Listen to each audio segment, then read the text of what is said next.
Hello everyone, my name is John Joe, and today I will be reviewing the Triggertrap dongle and app for the iOS, I believe. And as you can hear, we got some thunder rolling in and some clouds coming in.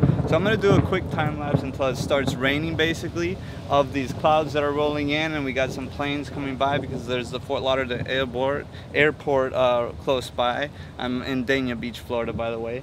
So yeah, let me just run through this really quick. Basically, this is an app that will control your camera, and you can do all different sorts of time lapses. You can do, they have a cable release, they have a bang, so if you clap, whistle, or tap anything, it will take a picture. You can do a regular time lapse, you can do what they call as a time warp, and they actually have a trademark, so I don't know if you can do that with any other cable release system or a trigger system for cameras. It has a distance lapse for road trips, things like that. It has seismic mode, so it will detect earthquakes or vibration using your iPhone's whatever you call that thing that, you know, can detect that sort of thing. Peekaboo, where it has facial recognition. It has a star trail time lapse, so you can do star trail stuff. It has a long exposure HDR mode, so you can do long exposure HDRs, and you can do long exposure HDR time lapses as well. Tesla, so it can detect magnetic things, bulb ramping mode, and then a Wi-Fi slave mode.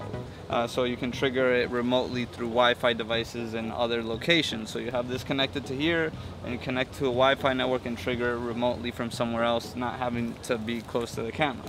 So basically, I'm just going to set up a simple time lapse right now. I'm actually going to attempt to do the time warp.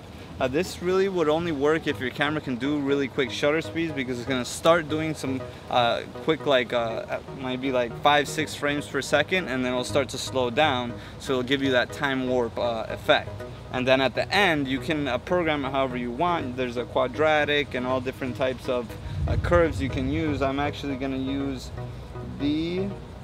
I'll use the quartic curve. And so it'll start taking some pictures, some quick pictures, then it'll start to level off, and then it will take some more quick pictures, so it'll kind of warp you through time. And hopefully we can get some of these clouds rolling in, and just before it starts to rain, I'm going to cut it and shut it all down because I don't want to damage any of my equipment, obviously. Alright, and actually, sorry if the audio is not too great. My mic died, so I'm going to just have to use the on-camera mic. This was like a last-minute thing, so sorry about that one, guys. But if the audio is bad, if anything, I'll do some voiceover later. If not, we're all good, and I'll just edit this part out, or maybe I'll leave it in. Who knows? Anyway, so let's start this time lapse. To go.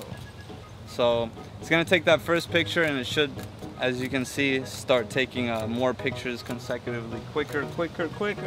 Well, quick, and then it'll slow down.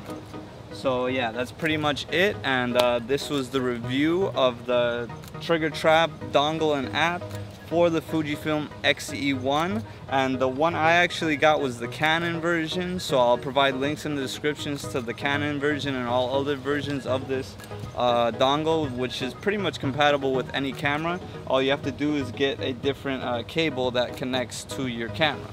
So essentially, you could buy the dongle, which is this red cable here in this box, and buy this different cables and just switch them out depending on which camera you're going to use it on. It's an awesome system. I would recommend this over any other triggering system or remote triggers or intervalometers. It's just so diverse and has future capabilities to expand in the future through the app. So it's a really cool system, works on any camera, and right now I'm just doing this time lapse with the Fujifilm X-E1 and a 28mm Voigtlander pancake lens. And I'll just run through the settings real quick. I am at aperture f11, and I believe the shutter speed is at about 1000 shutter speed, and ISO, we're at ISO 200, so lowest ISO setting. So hopefully we get some of these clouds rolling by, maybe a few planes if we're lucky.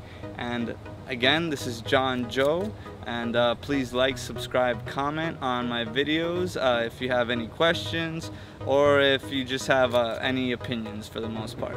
Thank you very much, and I'm gonna start putting my stuff away because it's about to pour. See you guys later.